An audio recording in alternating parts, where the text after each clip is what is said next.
Bab 4. Pendirian negara Islam. Terbunuhnya Ali di tangan Khawarij dan naiknya Muawiyah menjadi khalifah menandai akhir era yang biasa disebut Khulafaur Rasyidin. Bentuk pemerintahan dan masyarakat Islam berubah secara mendasar selama 19 tahun pemerintahan Muawiyah, sejak 661 hingga 680 Masehi. Berkuasa saat perpecahan dan kekacauan menguasai Mesir sampai Iran, keahlian dan kompetensi politik Muawiyah membantu mencegah dunia Islam jatuh ke dalam anarkisme total, yang karenanya mungkin tak bisa bangkit lagi. Tetapi pada saat yang sama, beberapa kebijakan dan tindakan cukup kontroversial sehingga menjadi dasar perpecahan terbesar dalam dunia Islam sekarang. Kekuasaannya menandai awal kekhalifahan Umayyah, ketika suksesi khalifah diputuskan berdasar keturunan dan tetap berada dalam keluarga Umayyah sampai 750 Masehi, kemudian digantikan oleh keluarga tua di Makkah yang lain, Abbasiyah. Masa Muawiyah. Meskipun sudah ada usaha lewat arbitrase, solusi nyata bagi perselisihan antara Ali dan Muawiyah tak pernah terjadi. Tahun terakhir kekhalifahan Ali ditandai perpecahan de facto antara kekuasaan Muawiyah dan Ali. Tetapi dengan wafatnya Ali, Muawiyah bebas memperluas kekuasaan di wilayah-wilayah yang sebelumnya setia kepada Ali dan menyatukan dunia Islam di bawah perintahnya. Mungkin ia memang satu-satunya orang yang saat itu mendapat dukungan untuk mengelola tugas monumental semacam ini. Ia sangat populer di Suriah, provinsi yang dipimpinnya sebagai gubernur selama 20 tahun. Sebelum mulai menjadi khalifah, pasukan Suriah menjadi tulang punggung kekuatan militernya. Akan tetapi, ia tetap mempunyai musuh, terutama di Irak. Di sana berkembang pandangan umum yang cenderung memilih kekhalifahan diwariskan kepada anak Ali yang bernama Hasan. Sebagai negarawan pragmatis, Muawiyah tak ingin membawa dunia muslim dalam peperangan lagi untuk memperebutkan kepemimpinan. Jadi, alih-alih memobilisasi pasukan untuk menghancurkan oposisi dengan kejam, ia menegosiasikan perjanjian dengan anak Ali. Hasilnya, Hasan akan menyerahkan seluruh klaim kepemimpinan dan menghabiskan hidup untuk kegiatan ibadah dan ilmu pengetahuan di Makkah. Di bawah permukaan, keinginan sebagian orang untuk dipimpin oleh keluarga Ali tetap ada, tetapi tak pernah menjadi ancaman nyata bagi kekuasaan Muawiyah. Khalifah juga mengandalkan negosiasi dan perjanjian dengan lawan-lawan potensial lain. Dalam banyak cara, Muawiyah memerintah seperti pemimpin suku Arab pra-Islam, menggunakan hubungan keluarga, kode kehormatan tak tertulis, dan hadiah untuk melancarkan jalan politiknya. Karena semasa muda ia tinggal di Mekkah dan menyaksikan ayahnya memimpin Quraisy, tak diragukan lagi bahwa tradisi lama ini tertanam dalam gaya politiknya. Tetapi pada saat yang sama, Muawiyah mulai mengubah sistem kekhalifahan menjadi monarki. Dialah khalifah pertama yang duduk di takhta dan salat di area tertutup di masjid, yang melindunginya dari kemungkinan pembunuhan. Ia tak lagi mengikuti jejak sederhana dan bersahaja seperti 4 khalifah pertama. Malahan, budaya keluarga raja dan istana yang sebelumnya mewarnai kekaisaran Roma dan Sassanid menjadi bagian kekhalifahan. Untuk kali pertama setelah Nabi wafat, khalifah sekadar menjadi yang pertama di antara yang setara. Dan banyak kisah bertahan tentang asketisme 4 pemimpin awal, seperti Umar yang tak dikenal orang biasa atau menolak pengawalan khusus. Muawiyah menjembatani kekhalifahan sederhana sebelumnya dan monarki sesudahnya. Ia berjalan-jalan ke pasar di Damaskus dengan baju bertambal saat masjid besar dan rumit dibangun oleh para arsiteknya.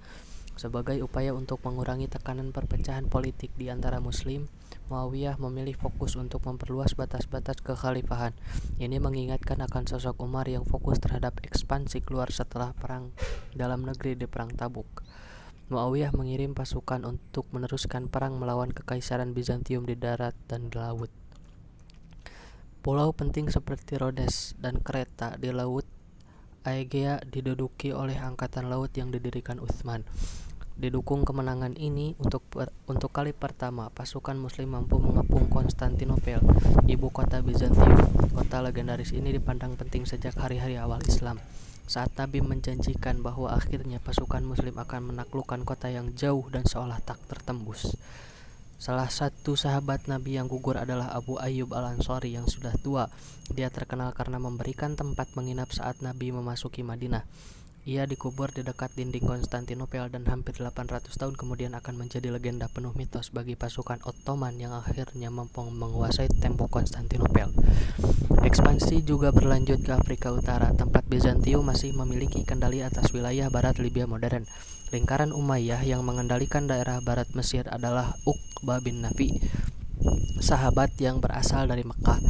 Pada 670 Masehi, ia diperintahkan untuk maju ke Bizantium, Afrika, sehubungan dengan kemajuan yang menjalar masuk ke wilayah Bizantium di Aegea.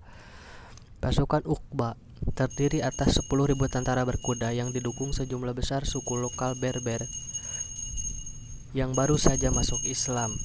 Karena Bizantium terlena dengan medan pertempuran lain, Uqbah bisa maju tanpa perlawanan untuk masuk ke Tunisia modern. Di sana ia membangun kota Garnisun, Qairawan. Ternyata ancaman utama bukanlah kekuatan Bizantium, melainkan suku Berber lokal yang menahan diri secara perlahan sebelum pergerakan ke barat dapat dilakukan. Setelah periode pendek dari 675 sampai 680 Masehi, saat kedudukannya sebagai gubernur Ifriqiya dicopot, Uqbah melanjutkan serangan ke barat. Menjelang 680 Masehi, pasukan Umayyah sudah cukup siap untuk berangkat melakukan penaklukan serius melintasi daerah Tunisia, Algeria, dan Maroko modern yang umum disebut Maghribi ke Samudra Atlantik. Peran Uqbah dalam penaklukan ini akan menjadikannya legenda bagi penduduk Muslim Afrika Utara. Setelah meninggalkan Qairawan pada 680 Masehi, pasukan Uqbah melaju tanpa perlawanan sepanjang dataran tinggi gurun di selatan pegunungan pesisir sepanjang Mediterania. Maju dari satu pos terdepan Bizantium ke pos berikutnya, pasukan Uqbah mampu menganeksasi dengan relatif mudah wilayah ratusan kilometer sepanjang pantai, walaupun perpecahan dan perang saudara berkecamuk di jantung kekhalifahan Islam. Salah satu penjelasan yang mungkin tentang penaklukan yang tampak menakjubkan ini adalah perbedaan bahasa, budaya, dan agama antara Berber Afrika Utara dan penguasa Bizantium. Orang Bizantium yang memerintah Afrika Utara berbeda jauh dari orang Berber yang mereka kuasai. Suku Berber adalah manusia gurun, lebih dekat dengan orang Arab yang tiba pada 600-an daripada orang Latin dan Yunani, kota yang telah berabad-abad memerintah wilayah tersebut. Bahasa mereka tak punya kesamaan dengan bahasa Yunani yang digunakan dalam pemerintahan. Hanya sedikit orang Berber yang mampu mengubah cara hidupnya dan mempelajari bahasa gubernur mereka.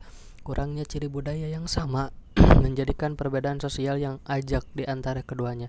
Asimilasi penuh orang Berber ke dalam masyarakat Roman atau Bizantium sangat langka.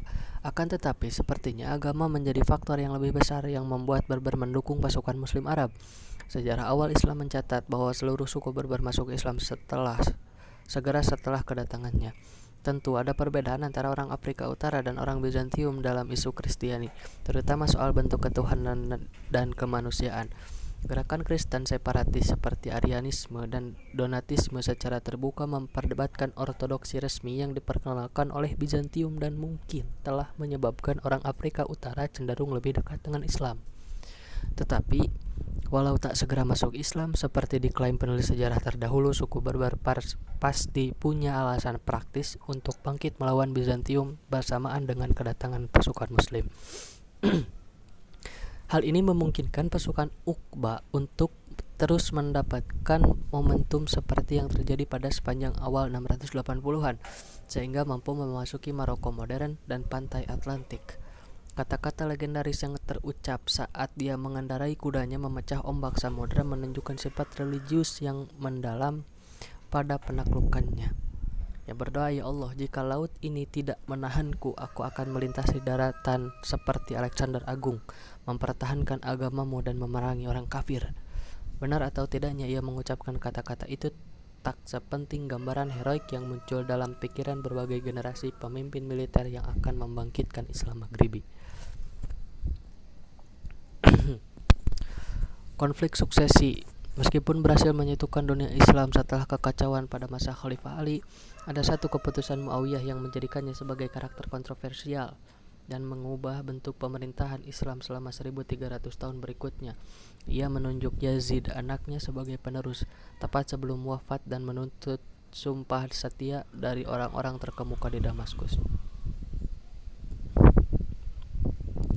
Ahli sejarah Islam sepanjang waktu berspekulasi mereka reka alasan Muawiyah melakukan itu, terutama mempertimbangkan oposisi terhadap Yazid.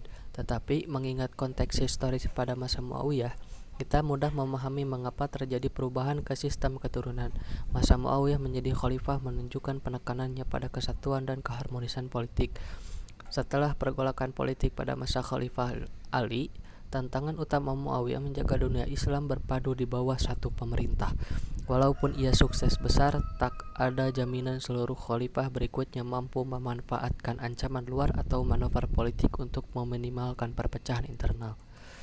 Dengan demikian, Muawiyah merasa bahwa satu-satunya cara untuk melindungi persatuan dan keharmonisan sosial adalah dengan memotong kemungkinan perang suksesi dan menjadikan kekhalifahan berdasar keturunan. Akan tetapi, seperti yang telah terjadi, pemilihan Yazid bukannya tanpa kontroversi, tapi tak seperti ayahnya. Yazid belum pernah mengenal langsung Nabi dan tak memiliki aura yang terlihat pada para sahabat. Selain itu, ada rumor yang beredar di kota suci Makkah dan Madinah tentang kehidupan Yazid yang penuh dosa. Alkohol, gadis penyanyi, dan kemewahan berlebihan mengiringi kehidupan Yazid, jauh dari gaya hidup beriman dan sederhana seperti yang didakwahkan Nabi. Benar atau tidak, tuduhan ini cukup bagi sebagian orang untuk memberontak, seperti Abdullah bin Zubair, anak Zubair yang menentang Ali. Permasalahan bertambah pelik karena sebagian orang di Irak ingin menyaksikan keturunan Ali mendapat gelar khalifah di dunia Islam. Hasan, anak tertua Ali, sudah wafat di Makkah pada masa pemerintahan Muawiyah. Maka dukungan pun jatuh ke tangan Husain, adiknya. Cucu Nabi Muhammad ini tertarik dengan kota Kufah di Mesopotamia karena janji dukungan penduduknya, menentang saran Abdullah bin Az-Zubair yang memperingatkannya bahwa orang Irak akan membelot begitu ada kesempatan. Husain bersiap mendirikan basis di Irak pada 890 Masehi agar dapat menentang Umayyah di Suriah, seperti yang dilakukan ayahnya 25 tahun lalu. Saran Abdullah terbukti tepat. Penduduk Kufah melepaskan dukungannya kepada Husain bahkan sebelum ia sampai. Yazid telah mengirim gubernur baru ke kota tersebut untuk membasmi setiap oposisi dan memastikan penduduk tidak bangkit memberontak melawannya. Tampaknya aksi unjuk kekuatan Yazid telah mendesak penduduk kota untuk mengingkari janji dukungannya kepada Husain. Padahal Husain mengandalkan dukungan tersebut dan bepergian ke Kufah hanya dengan sekitar 70 anggota keluarga dan sahabat. Hampir tak mungkin punya kekuatan untuk menggulingkan Yazid. Di padang Karbala yang berjarak sekitar 80 km di utara Kufah, Husain dikepung oleh kekuatan Yazid yang kemudian membunuh dia dan pengikutnya. Perang Karbala nantinya menjadi salah satu legenda tentang pendirian aliran baru yang berbeda, Syiah. Pemberontakan Abdullah bin Az-Zubair tak lebih baik hasilnya. Setelah membunuh Husain, masyarakat di dunia Islam umumnya mendukung perlawanan terhadap pemerintahan Umayyah. Lagi pula Husain adalah cucu kesayangan Nabi. Pembunuhan keturunan Nabi mengejutkan banyak pengikut yang soleh. Abdullah menggunakan oposisi terhadap Yazid untuk mendukung pemberontakannya sendiri melawan Bani Umayyah. Ia menyatakannya di Makkah pada 680 Masehi. Dengan dukungan semacam itu, pemberontakan Abdullah tak bisa ditumpas semudah Husain. Bahkan Yazid tak pernah mampu memadamkan pemberontakan di Hijaz dan meninggal pada 683 Masehi tanpa kekuasaan penuh di kekhalifahan. Setelah kematian Yazid, kendali Bani Umayyah seolah runtuh di mana-mana di dunia Islam. Penerus Yazid, seorang anak muda yang sepertinya tak tertarik pada pemerintahan, hanya berkuasa selama beberapa bulan hingga kematiannya. Abdullah menyatakan diri sebagai khalifah dan mendapat sumpah setia dari penduduk Irak, Mesir, dan bahkan golongan pinggiran Suriah itu sendiri. Akan tetapi, melalui perpaduan antara politik kesukuan dan pertempuran terbuka, Bani Umayyah mampu mengambil alih kendali kekhalifahan di bawah Marwan, salah satu keponakan Muawiyah. Di bawah Marwan dan anaknya Abdul Malik, Bani Umayyah mengambil kembali kendali atas Suriah, Mesir, dan Irak, dan akhirnya memadamkan pemberontakan Abdullah bin Az-Zubair di Makkah pada 692 Masehi. Bani Umayyah bangkit dari ancaman kepunahannya untuk memperoleh kembali kendali penuh atas kerajaan Muslim. Ini pasti bukan kedamaian dan keselarasan yang diharapkan Muawiyah saat menunjuk putranya sebagai khalifah. Akan tetapi, Begitu Bani Umayyah mengambil kendali, periode perang saudara antara 680 dan 692 Masehi seperti tak lebih dari cekukan kecil.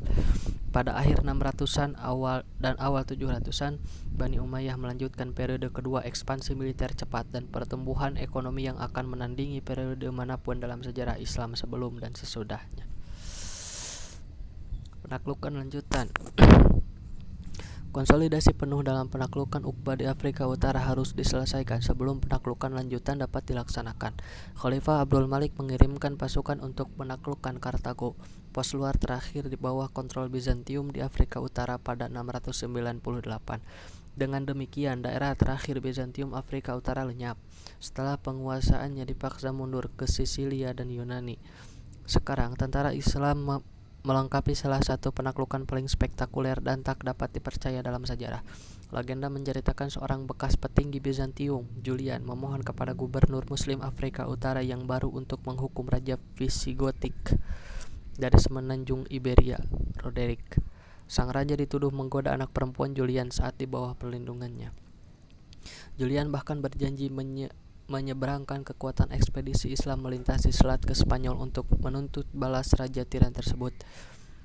Benar atau tidaknya keberadaan Julian, laporan tentang kerusuhan di Spanyol Visigotik ditambah permohonan kaum Yahudi dan Kristen non-ortodoks yang teraniaya tentu memengaruhi keputusan untuk menyeberangi selat dan pergi ke semenanjung Iberia. Musa bin Nusayr, gubernur Umayyah untuk daerah Maghribi, lalu mengirim pasukan di bawah komando Tariq bin Ziyad, seorang Berber yang masuk Islam.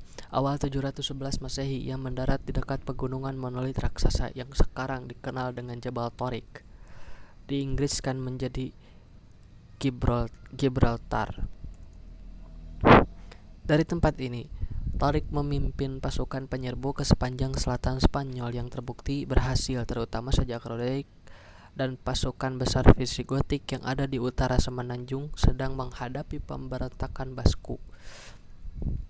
Saat Roderick bisa mengarahkan pasukan ke selatan untuk menghadang tentara Muslim pada musim panas 711 Masehi, Tariq sudah berhasil membawa sekitar 10.000 tentara Muslim dari Afrika Utara. Dalam perang Guadalete yang menentukan, pasukan Tariq berhasil menghancurkan kekuatan Roderick yang pasukannya mengalami penurunan kesetiaan akibat perjalanan melelahkan untuk melawan penyerbu Muslim. Roderick sendiri terbunuh dalam pertempuran dan kelemahan mendasar kerajaan Visigotik langsung kentara. Kendali pusat runtuh di seluruh semenanjung. Tariq terus bergerak untuk menguasai ibu kota tua Toledo lewat pertempuran selama beberapa bulan dan tak lama sesudahnya kota-kota pun mulai berjatuhan ke tangan Muslim. Atasan Tariq, Musa, juga menyeberang ke Spanyol untuk membantu penaklukan yang sedang berlangsung. Tariq adalah penakluk dan Musa adalah konsolidator. Saat kekuatan ekspedisi pimpinan Tariq menguasai kota-kota jauh ke utara hingga lembah Ebro, pasukan Musa yang lebih besar melanjutkannya untuk menerapkan hukum Islam penuh di wilayah taklukan dan membentuk pemerintahan sipil. Sejak 711 hingga 715 Masehi, Tariq dan Musa mampu menjadikan sebagian besar wilayah semenanjung di bawah kendali Umayyah. Penaklukan wilayah seluas itu yang seolah mustahil melibatkan pasukan dalam jumlah relatif kecil, tak lebih dari 10-20 ribu tentara. Ini mengingatkan kita akan penaklukan Afrika Utara tepat satu generasi sebelumnya. Penyerbuan lebih lanjut ke selatan, masuk ke Galia. Awalnya terbukti sukses seperti penaklukan Spanyol. Pasukan Muslim berhasil maju sampai bagian selatan Prancis modern, menerapkan aturan Islam di Aquitaine dan Septimania pada 720 Masehi. Puncak invasi Islam ke Galia terjadi pada 732 Masehi saat pasukan di bawah gubernur Muslim Andalusia Abdurrahman Al-Ghafiqi dikalahkan pasukan Franks yang dipimpin Charles Martel di perang Tours, utara Prancis. Arti penting pertempuran ini menjadi bahan perdebatan para ahli sejarah. Sebagian berpendapat bahwa kemenangan Islam akan membuka jalan pada penaklukan penuh Eropa dan perpindahan agama ke Islam pada 700-an, sedangkan yang lain mengecilkan pertempuran tersebut dengan menyatakan Maju Al-Ghafiqi ke utara Prancis tak lebih dari penyerbuan musim panas tanpa bertujuan menaklukkan. Penting atau tidaknya pertempuran itu masih bisa diperbantahkan, tetapi kita menyoroti implikasi penerapan hukum Islam di Prancis dan sekitarnya bagi sejarah Eropa pada abad pertengahan. Ekspansi Umayyah awal abad ke-8 menjadi luar biasa karena tak terbatas pada Afrika Utara dan Spanyol. Secara bersamaan, di sisi yang sebaliknya dari kerajaan, pasukan Umayyah bergerak maju menuju daerah tak dikenal yang bahkan pasukan Alexander pun tak berani mendatanginya. Pendorongnya adalah kapal dagang Muslim yang kembali dari Ceylon, Sri Lanka sekarang, usai diserang bajak laut yang bermarkas di pojok barat Laut India, Sindh. Saat pemimpin kerajaan Sindh, Raja Dahir, menolak mengambilkan tawanan Muslim yang ditangkap dari kapal, pasukan Umayyah kembali ditugaskan untuk memperluas batas-batas kerajaan. Di bawah komando Muhammad bin Qasim, anak muda yang berasal dari suku Thaqif di Thaif, kota yang sama dengan yang menurut cerita tradisi Islam tak dihancurkan Nabi Muhammad. Walaupun masih remaja, Ibnu Qasim terbukti mampu menjadi pemimpin di bawah pengawasan Hajjaj bin Yusuf, gubernur Irak, bersama 6.000 tentara Suriah. Ia dikirim melintasi Persia dan masuk anak benua India pada 711 Masehi, tahun yang sama saat Tariq bin Ziyad masuk ke Spanyol. Setelah mereka mencapai Sungai Indus, beberapa komunitas kecil menyerah karena dijanjikan kebebasan beragama. Dibantu pejabat-pejabat kuil Buddha, pasukan Muslim menguasai setiap kota dengan perlawanan relatif kecil. Akhirnya pasukan Ibnu Qasim bertemu Raja Dahir dalam peperangan di sepanjang Sungai Indus. Dibantu penduduk lokal yang tak puas dengan kekuasaan Dahir, pasukan Muslim mampu menghancurkan pasukan Sindhi. Dahir sendiri terbunuh dalam pertempuran. Gajah perangnya tak bisa mengadang anak panah api yang dilontarkan pasukan Muslim. Seperti di Spanyol, kekalahan dalam perang utama dan kematian raja mengakibatkan keruntuhan pemerintahan setempat secara total. Pasukan Muhammad bin Qasim menyapu bersih sisa-sisa perlawanan terorganisasi dalam hitungan bulan dan menegakkan hukum Islam di Sindh.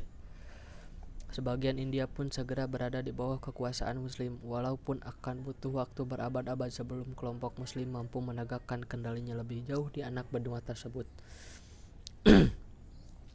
Bagi masyarakat Sindh, penaklukan Islam tidak mengubah kehidupan sehari-hari terlalu banyak. Berdasarkan nasihat atasannya di Irak, Ibnu Qasim memberikan kebebasan beragama bagi umat Buddha dan Hindu, seperti yang diberikan kepada umat Kristen dan Yahudi di tempat lain dalam dunia Islam. Oleh gubernur Muslim yang baru, kuil dan patung yang dihancurkan dalam pertempuran boleh dibangun kembali. Sekali lagi, persyaratan longgar yang ditawarkan pihak Muslim hanya menimbulkan sedikit ketidakpuasan atas hukum Islam dan keharmonisan sosial. Pada pertengahan 700-an, kekhalifahan Umayyah membentang dari Spanyol sampai India dan menjadi kerajaan terbesar di dunia hanya dalam waktu 100 tahun setelah gerakan Islam dimulai di pegunungan Makkah. Walaupun ekspansi dan penaklukan biasanya menjadi tanda pemerintahan yang kuat dan cakap, rencana untuk mengakhiri dinasti Umayyah tengah disiapkan saat pasukan Umayyah menuju wilayah yang tak dikenal. Sementara pemberontakan lain melawan Umayyah gagal, kali ini pemberontakan akan berhasil karena memanfaatkan banyaknya kelompok etnis yang berbeda yang berada di bawah kontrol Islam dan merasa tidak puas dengan kebijakan sosial Umayyah. Ekspansi yang cepat berarti semakin banyak penduduk non-Muslim yang berada di bawah kendali Muslim. Presentasi populasi penduduk Muslim sejak awal hingga pertengahan 700-an diperkirakan hanya sekitar 10%. Sisanya campuran orang Kristen, Yahudi, Zoroaster, Buddha, dan Hindu. Menurut hukum Islam, kelompok-kelompok tersebut mendapat kebebasan beragama dan dibebaskan dari kewajiban militer dengan keharusan membayar pajak perseorangan atau jizyah. Sebaliknya, umat Muslim hanya dikenai pajak tanah dan zakat, pajak wajib yang akan dibagikan kepada orang miskin, walaupun biasanya lebih kecil daripada pajak Bizantium atau Sasanid pra-Islam. Jizyah masih lebih tinggi daripada pajak yang dibayarkan orang Muslim. Reaksi ekonomi yang alami terjadi adalah non-Muslim masuk Islam agar membayar pajak lebih rendah. Tetapi solusi ini menimbulkan masalah bagi pemerintahan Umayyah. Jika seluruh non-muslim masuk Islam, penerimaan pajak bakal anjlok, sehingga secara finansial tidak memungkinkan untuk ekspedisi militer lebih lanjut. Akibatnya, usaha untuk menjaga penerimaan harus dilakukan. Non-muslim yang masuk Islam disyaratkan tetap membayar pajak jizyah senilai sebelum mereka masuk Islam. Secara teori, cara ini akan melindungi sumber pajak yang berharga untuk kekhalifahan dan memastikan perpindahan agama tersebut dilakukan secara tulus. Dalam praktiknya, ini berarti diskriminasi ras yang dilembagakan, karena bangsa Arab hampir seluruhnya telah masuk Islam sebelum dimulainya kekhalifahan Umayyah. Orang-orang yang masuk Islam belakangan adalah bangsa non-Arab seperti Koptik, Yunani, Berber, dan terutama Persia.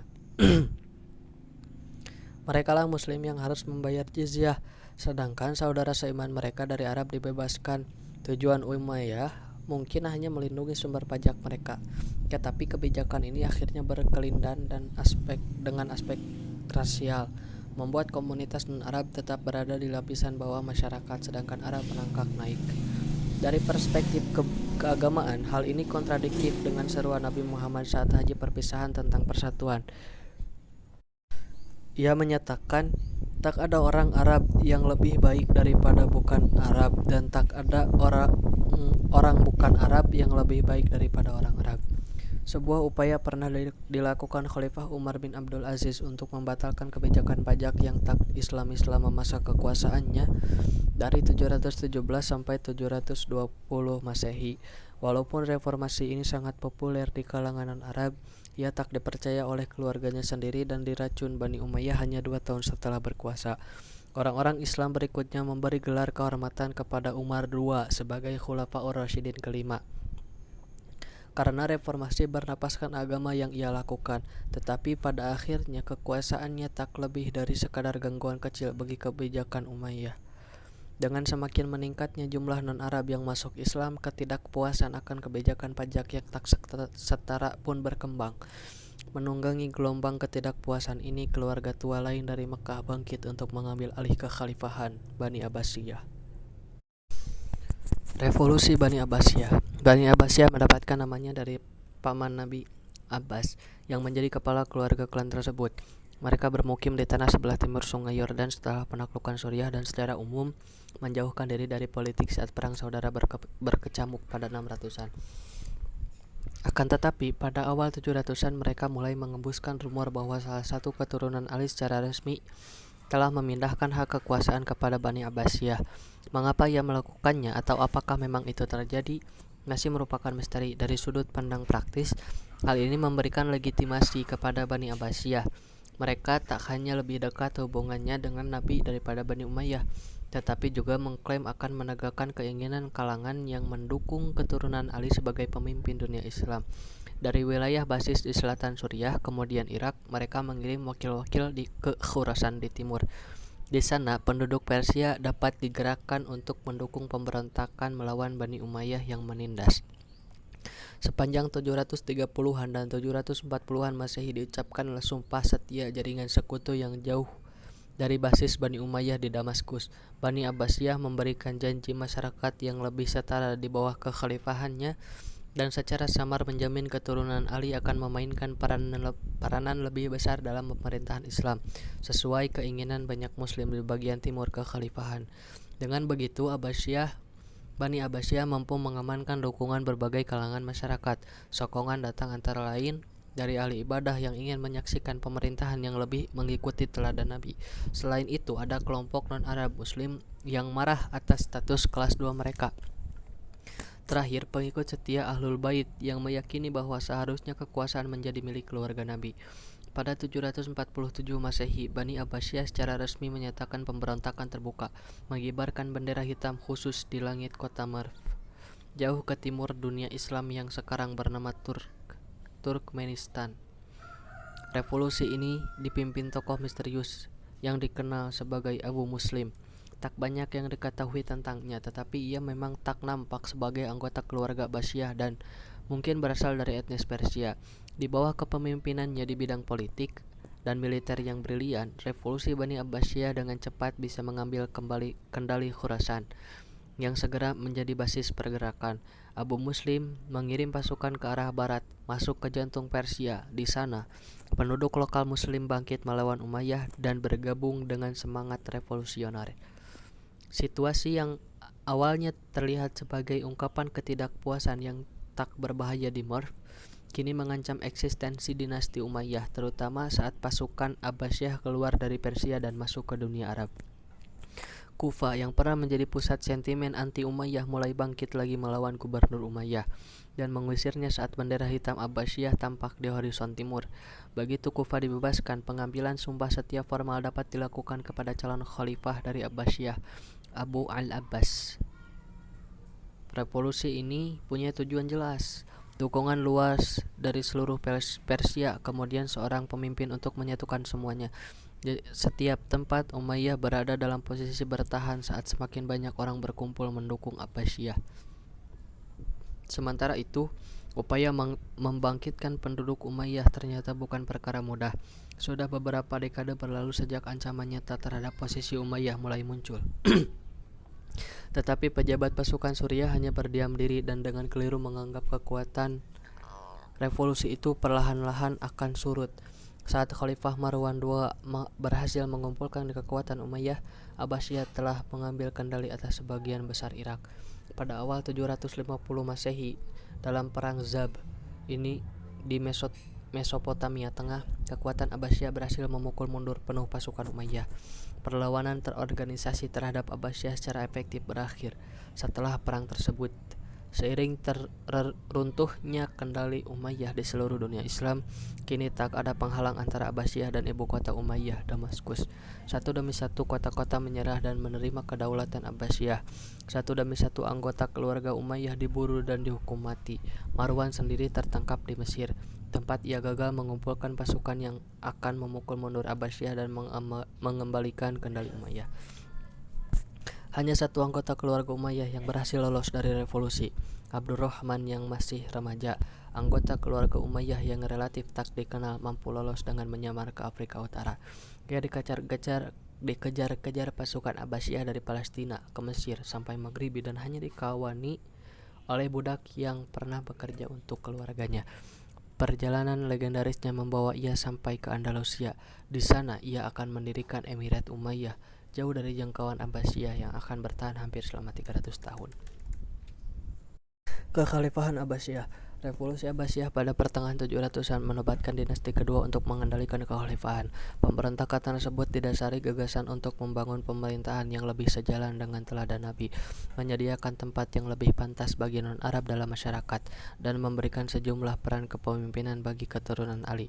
Janji-janji besar dan idealistis tersebut memang perlu untuk menggalang dukungan beragam grup yang membuat revolusi ini berhasil. Tetapi begitu Abbasiyah berkuasa, realitas kekhalifahan mereka tak seperti yang diharapkan. Revolusi ini tak serta-merta membuat dunia Islam kembali ke era Khulafaur Rasyidin ketika kesalehanlah, bukan politik, yang mendikte keputusan khalifah. Sebaliknya, Khalifah Abbasiyah meneruskan tradisi otoritarian yang sama dengan yang mereka cela dari Umayyah. Khalifah tetap menjadi gelar keturunan milik keluarga Quraisy, dan mereka yang mendukung keluarga Ali sebagai khalifah ditinggalkan begitu saja tanpa dipenuhi janjinya. Satu hal yang benar-benar dimajukan Bani Abbasiyah adalah peran non-Arab dalam masyarakat. Walaupun jabatan khalifah tetap dipegang orang Arab, bagian administrasi semakin banyak diisi orang Persia. Selama ratusan tahun sebelum Islam, orang Persia telah mengembangkan sistem birokrasi yang kompleks tetapi efisien. Sekarang non-Arab tak lagi mengalami diskriminasi, maka pengalaman mereka dapat dimanfaatkan dalam pemerintahan kerajaan. Kesadaran akan manfaat besar orang-orang Persia menyebabkan Abbasiyah memindahkan ibu kota lebih ke dekat pusat Persia. Pada 765, Khalifah kedua Al-Mansur membangun ibu kota baru di tanah subur antara sungai Tigris dan Eufrat, dekat ibu kota Persia lama, Ctesiphon. Dalam waktu 20 tahun, Baghdad menjadi kota terbesar di dunia dengan penduduk lebih dari 1 juta jiwa. Pusat kerajaan Islam akan menjadi kota metropolitan, tempat pemerintahan, ilmu pengetahuan, dan seni saling beririsan. Pemahaman yang tak tepat tentang pencapaian masa Abbasiyah akan muncul dalam bentuk eksploitasi militer dan penaklukan tempat-tempat jauh seperti halnya Umayyah. Bahkan ekspansi keluar sesungguhnya berhenti saat Abbasiyah berkuasa. Serangan musiman melintasi perbatasan Bizantium tetap berlanjut, tetapi persiapannya tidak matang. Di barat, Perang Tours pada 732 Masehi dalam masa Umayyah menyebabkan berhentinya ekspansi Muslim ke Eropa dan konsolidasi kekuatan di Andalusia menjadi fokus utama pengungsi Umayyah yang mengontrolnya. Di timur hanya ada sedikit tambahan keuntungan yang dihasilkan dalam serangan ke Asia Tenggara. Orang-orang Turk yang menyebar ke daratan Asia Tengah tak menyongsong peradaban Islam lewat penaklukan, tetapi melalui migrasi ke jantung dunia Islam